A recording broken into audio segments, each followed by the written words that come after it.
Hey, Merry Christmas, everyone. Here we are at the final chapter of One Piece for this year. Can't believe that at the end of 2022, we would have seen the conclusion to Wano, and we now are on to the final saga, beginning with Egghead Island, which we've actually covered a lot so far. We finally got the explanation of devil fruits and how they came about. We've got the Marines trying to hunt for Vegapunk and take him down because he knows too much now about the Void Century and what actually pertains to maybe the Ancient Kingdom. This chapter is such a good chapter to round the year out. A lot gets covered, and I'm excited to talk through it. So, here is One Piece review of chapter 1070, the most powerful beings or the most powerful humans. So, the cover story is we have our continuation of the Germa Double Six and their emotionless voyage, but Oda sort of transitioned it more into now a Vegapunk backstory, his past, and we have a shot, an image of the founding members of MADS. So Vegapunk, front and center. Now, what struck me off immediately was their ship had pacifist and talked all about peace, and the founding members are all just wielding guns. Pretty strong stance for science, I guess. But his head's not as big as we've seen it prior, so I do believe this is obviously before he's joined up with the government and Mads being disbanded, before he met Dragon in the backstory at Elbaf that we saw. But still, there we've got that shot of him in the striped jumper that we saw way back when in like the image with him and Kuma, but he's wearing like a sort of floral Hawaiian shirt, which is kind of rocking. And then behind him, four founding members, three of which we know already. So on one side we've got Queen there in a much slimmer, much more defined, fit body. You can see him just rocking like abs. He's really tall, just wielding a sword. Looks pretty merry. Next to him, we've got a much skinnier, really dorky sort of bobbed haircut Caesar. But again, he's just wielding a much longer sort of sniper rifle. Behind Vegapunk is Judge, who somehow in the course of his journey to where we see him in the current story got absolutely jacked, because in this he is tiny. He is a scrawny, just like well dressed in like what looks like a suit, like open shirt, but really just skinny. So with his cloning technology, maybe he did just get absolutely jacked. But we have a fifth member, a woman this time, turning it away from obviously the image, so we can't really see. However, I mean, it might just be me. I'm sure a lot of other people probably think the same.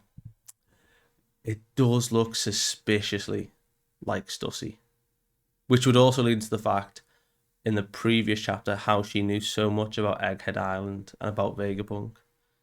She's a very mysterious character that we don't know a lot about. Now, how cool would it be if she was actually a part of Mads? Because they all form their own research. As much as Vegapunk's a central character and his brain fruit gives him infinite knowledge, each of them went off to their own studies to focus on an area. So we had Queen with viruses, Caesar and his gas, and we had cloning technology with Judge. What use of a science would Stussy have to become an operative in CP0 and rule the underworld? I'm interested to find out what she went off to do and focus on, and how she does actually tie in on a personal level with Vegapunk. We begin this chapter continuing on from Lucci using his hand pistol through Sentomaru, and not down just yet. We can see Luffy rushing over and apologizing for distracting Sentomaru, and Sentomaru actually standing their ground, saying, "You know what? Don't underestimate me. I saw the attack coming, but really should have put more emphasis on my defense because it wasn't enough." And we sort of get Lucci's sort of underhanded sort of commending it. Yeah, you're tough, but I need you out of here. If we of CP0 need to order the Seraphim around, you need to be out of the picture. Because as we know, it can't be done over transponder snail. They need to be, whoever's got the authority chip needs to be on the ground next to the Seraphim. So for example, Vegapunk can't do it from up in the lab. He needs to be on the ground next to the Seraphim. So if Sentomaru's out the picture, Lucci and the other CP0 members take control of the Seraphim. So we see Lucci ready up for his next attack to try and finish off Sentomaru. However, we get a beautiful new technique from Luffy to try and stop him.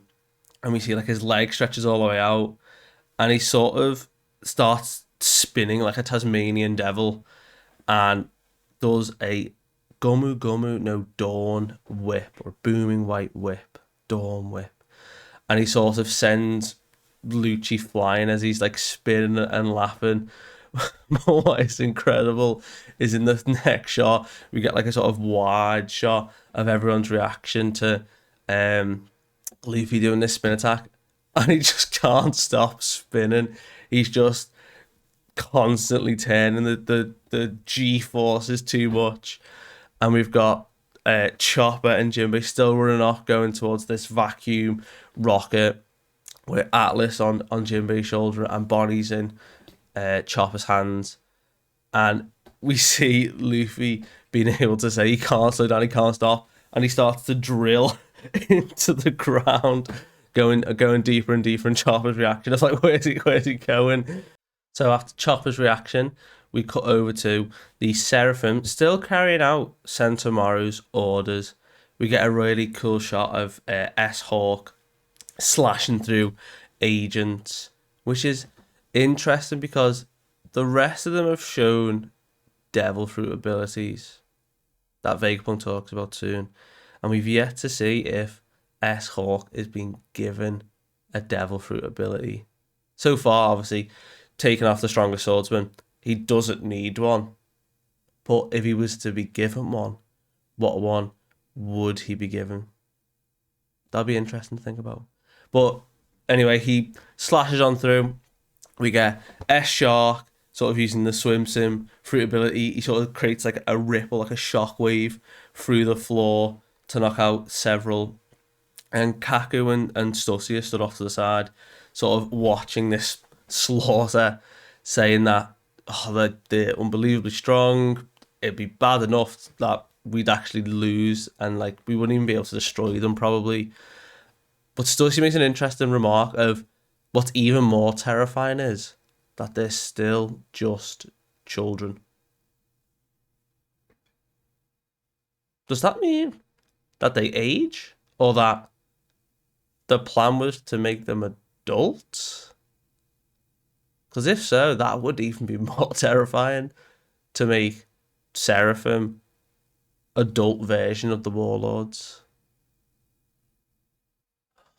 What if there is? What if there's Seraphim that we haven't seen yet? I mean, it seems like they're all children for the time being. But what is their life cycle? What is their end? Do they need repairs? Do they age? What is their genetic makeup?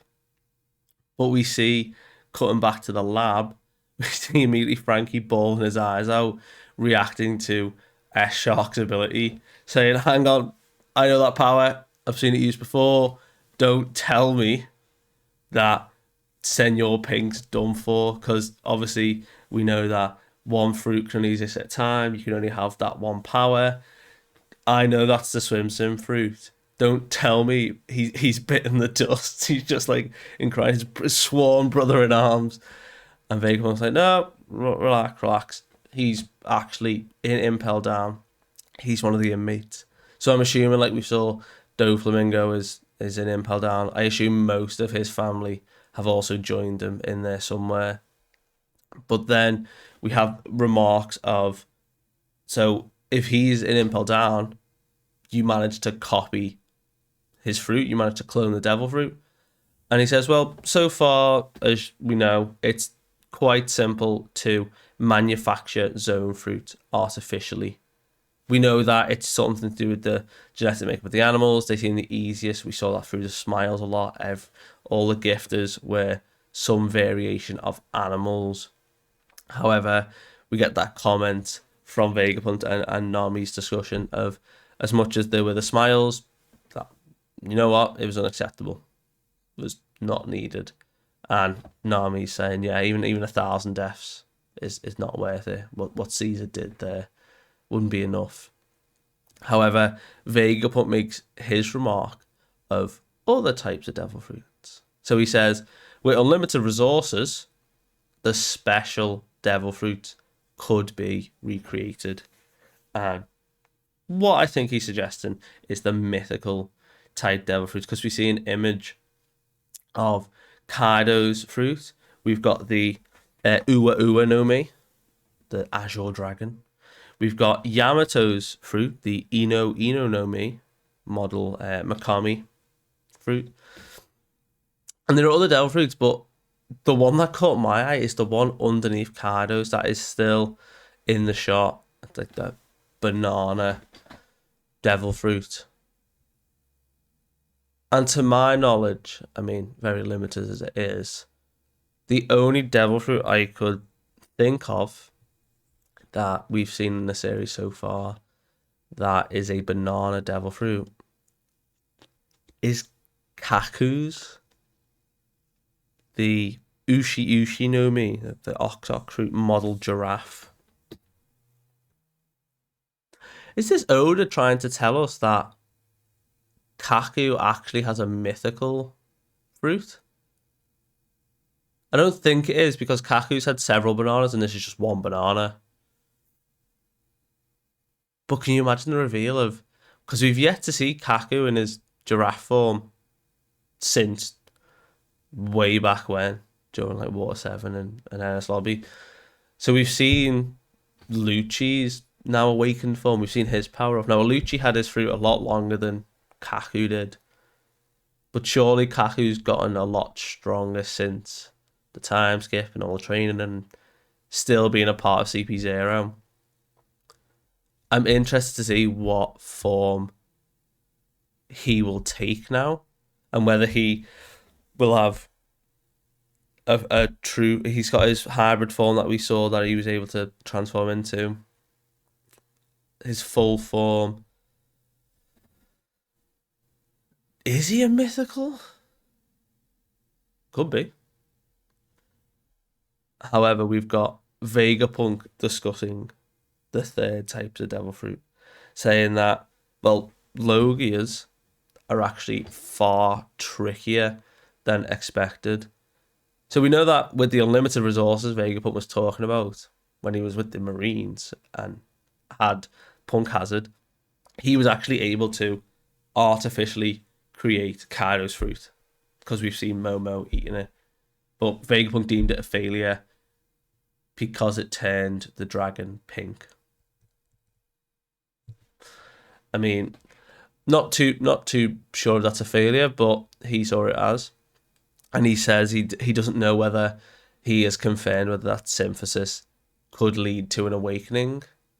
So if it does, are we going to see Momo awaken his fruit by the end of the story, seeing as we had the rapid age up of him in that final raid of Onigashima?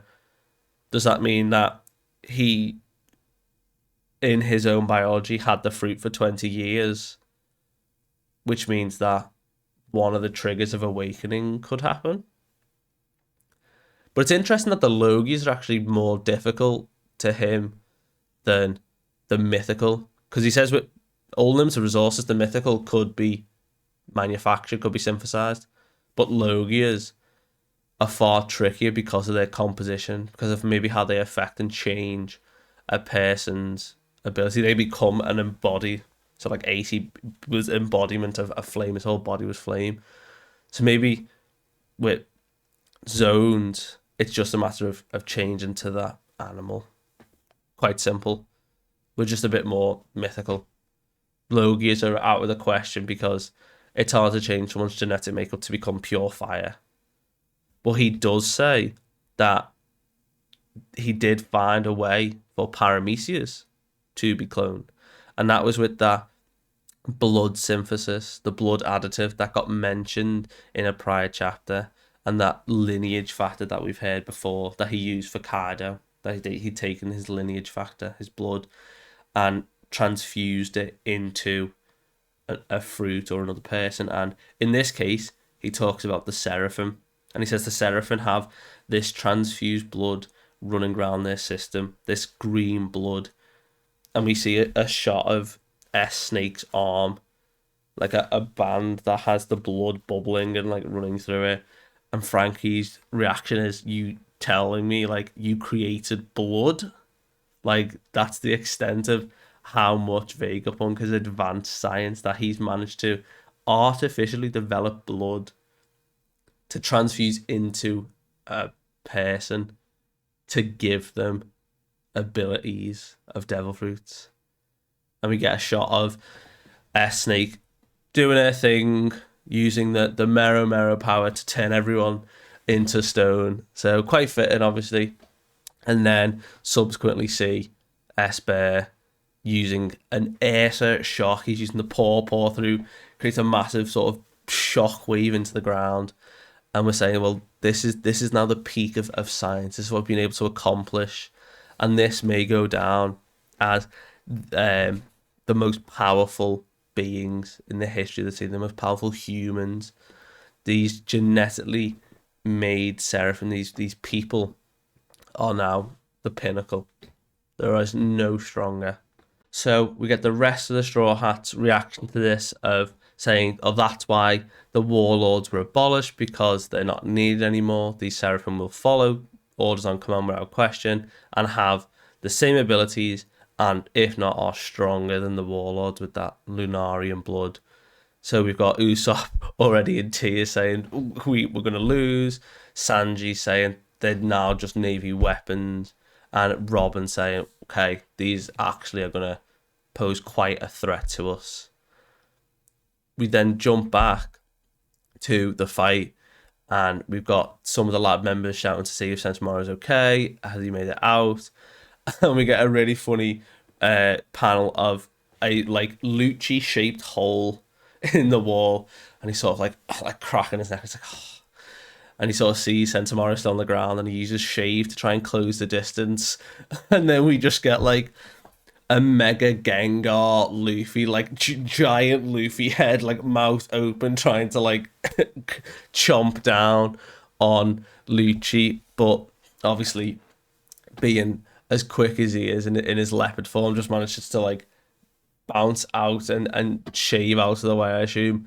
But we see a full giant Luffy body like crash down, eat like the ground, and within sort of quite a quick instant, he's then spitting the rocks up as like projectiles into Lucci. But Lucci, full armament, is just sort of shadow boxing the rocks out the way. And in quite a quick turnaround, Luffy has sort of come back down to normal size, jumped up, and seen as he can turn everything to rubber, one of the sort of vacuum pipes, he sort of leaned back into it, makes it stretch all the way back. It's like a slingshot. And as it's stretching, he readies up his new Dawn rocket. But he sort of has like a really cool transition of, as he's stretching back, he's aiming, he sees Lucci, and sort of out of nowhere from his hair, just ding, gets like sunglasses, and then like just propels himself forwards through Lucci. You can see it sort of like arc, and then like Lucci's body is sort of here, and like his back is like out here. Like really did some damage, and Lucci's response is to be like, whoa, oh, whoa, okay, I'm struggling now. And we were expecting this. If Luffy was able to fight against Kaido and beat Kaido with Gear Fifth, it would have been a disservice to Luffy's power up and becoming an emperor if Lucci was able to withstand all this. So Lucci is saying this is an insane power. I'm losing consciousness here. Like I'm in trouble. We turn over to Chopper and Jinbei reaching the rocket. And I think this is the first time the Seraphim have talked, because we have Snake directing him, saying, right, there's the vacuum rocket, that way, on you go. And Jinbei's like, wow, like, you got my gratitude, thank you. And you know what? You're actually a much kinder version of Hancock. And she has a very Hancock, like, Luffy reaction. She sort of gets, like, overwhelmed. She calls them like, you insolent dummies, like very like childlike reaction. I'm just following orders. That's quite a sweet thing. But interesting to see.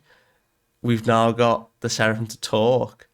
I cannot wait for Hawk and Zoro to like have a little confrontation. Because that's his little test. His main goal is to beat Mihawk. So genetically modified Mihawk. That's gonna be good. But we get on the intercom that sort of what I assume is probably that generic woman voice of like T-1 minute till takeoff. And then Chopper's like, Luffy, we gotta go. We gotta go. It's like refrain from boarding the train in the last minute. So we get Luffy sort of rocketing towards the entrance. Sentomaru's like sort of final plea. You trust in me. I hope you're gonna get Vegapunk off. And he's like, you got it. I promise. No matter what, I will get him off the island.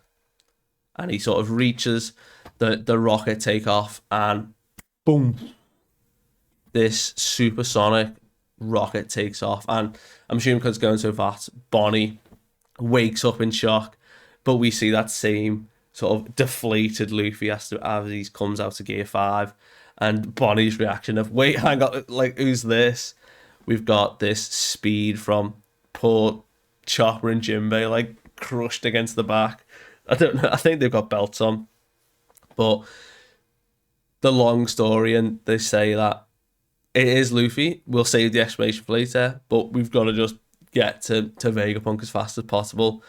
And we get that voice again saying, approaching the Fabrio stratum from going to the lab, and it takes 32 seconds. So I'm assuming without the rocket, it's going to take much longer, because as they reach the destination, they reach the lab, and it says all flights have now been cancelled. So Vegapunk is now going on full high alert lockdown, and we see this when the voice continues to say, we've been fortified, intruders have infiltrated, all the workers go and barricade the lab, stay in shelter, don't leave. And we've sort of got CP0's reaction to saying, gotta hand it to him, Vegapunk couldn't have asked for a better bodyguard, saying like, wow, it's actually worked out in his favour that Luffy actually turned up, I assume. But we see the shot of Sentomaru is out now. It's a real pity, but Stussy advised that we should wait for the Marines, wait for the backup that they know is on the way.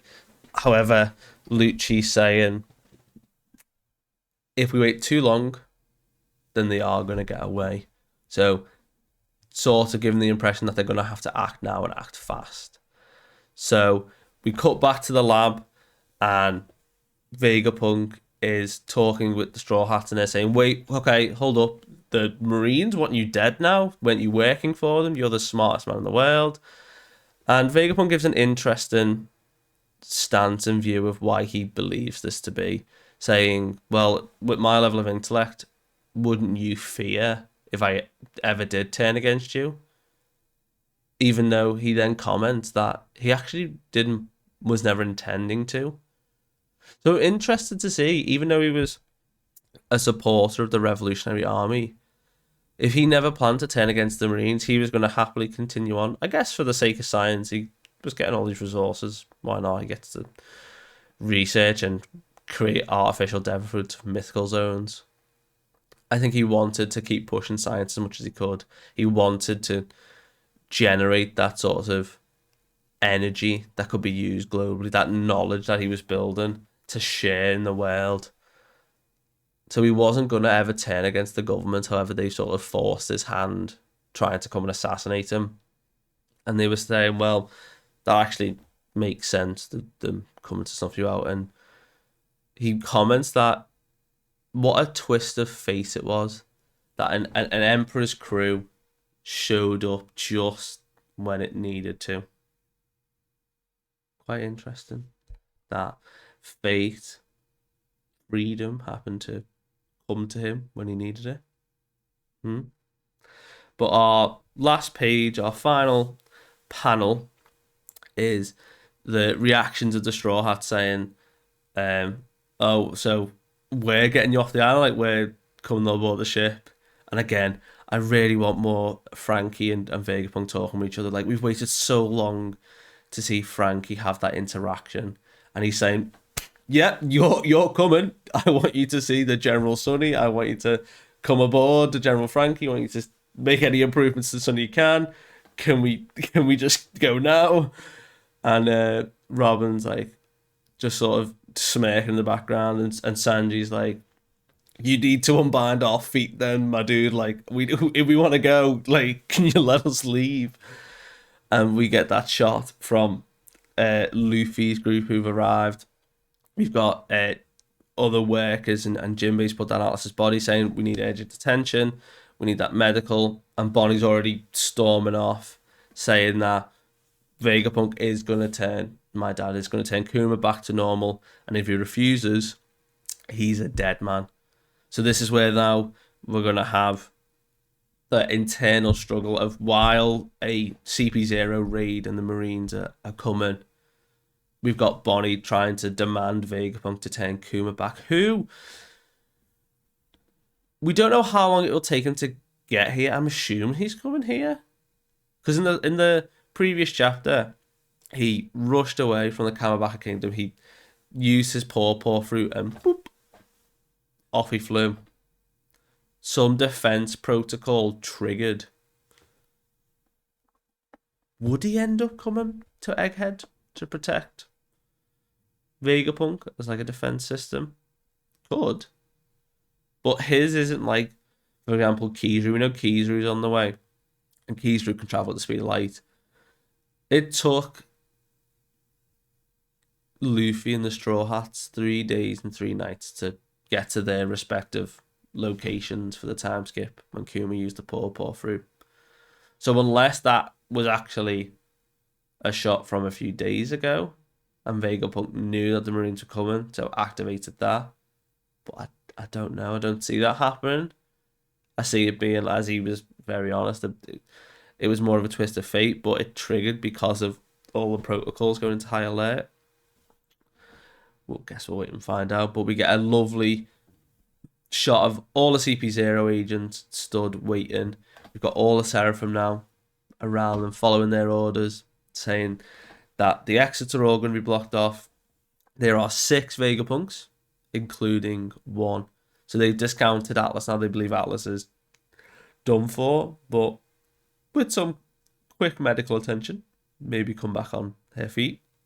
But we're saying the defense is going to actually be really tough to crack, but that sort of stern, you know what, don't care, none of these pirates, none of these rats are getting off the island.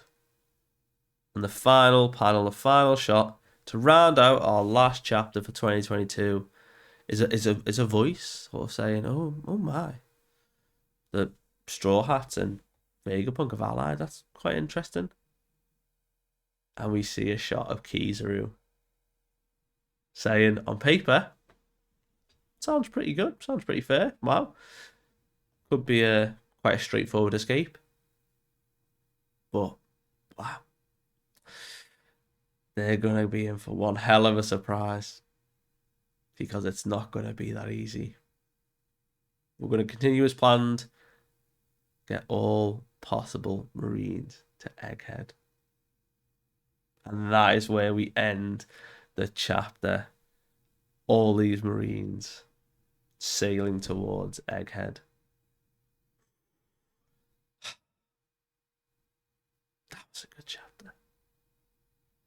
Looking forward to January when we get to carry on for our first chapter of 2023.